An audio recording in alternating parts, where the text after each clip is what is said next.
Haematology ಅಂದ್ರೆ ಏನು? ಯಾವ ಡಿಫ್ರೆಂಟ್ ಟೈಪ್ ಆಫ್ ಹೆಮಟಾಲಜಿ ಇದೆ ಅಥವಾ ಯಾವ different kinds of haematology cancer ಇದೆ, ಅದ್ರ ಬಗ್ಗೆ ಸ್ವಲ್ಪ ವಿವರವಾಗಿ ಹೇಳ್ತೀರಾ?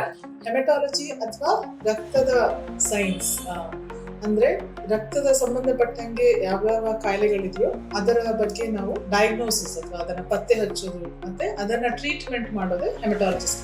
ಸೊ ಹೆಮಟಾಲಜಿಯಲ್ಲಿ ಯಾವ ಕಂಡೀಷನ್ಸ್ ಬರುತ್ತೆ? ಮೇನ್ ಆಗಿ ಬ್ಲಡ್ ಕ್ಯಾನ್ಸರ್ ಅಂದ್ರೆ ಲ್ಯುಕೀಮಿಯಾ, ಲಿಂಫೋಮಾ, ಮಲ್ಟಿಪಲ್ ಮ್ಯಾಲೋಮಾ, ಇದು ಮೇನ್ 3 ರೀತಿಯಾದಂತಹ ಬ್ಲಡ್ ಕ್ಯಾನ್ಸರ್.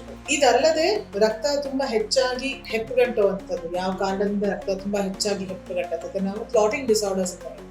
ಅದಲ್ಲದೆ ರಕ್ತಸ್ರಾವ ಆಗುವಂತ ಕಂಡೀಷನ್, ಅಂದ್ರೆ ಕೆಲವರಿಗೆ ರಕ್ತ ಸಲೀಸಾಗಿ ಅಥವಾ ಹೇಗೆ ಬೇಕೋ ಯಾವಾಗ ಬೇಕೋ ಆವಾಗ ಹೆಪ್ಪುಗಟ್ಟೋದಿಲ್ಲ, ಅದನ್ನ ನಾವು ಬ್ಲೀಡಿಂಗ್ ಡಿಸಾರ್ಡರ್ಸ್ ಅಂತ ಹೇಳ್ತೇವೆ. ಅದನ್ನ ಕೂಡ ಹೆಮಟಾಲಜಿಸ್ಟ್ ಡಯಾಗ್ನೋಸ್ ಮಾಡ್ತೀವಿ ಹಾಗೂ ಟ್ರೀಟ್ ಮಾಡ್ತೀವಿ.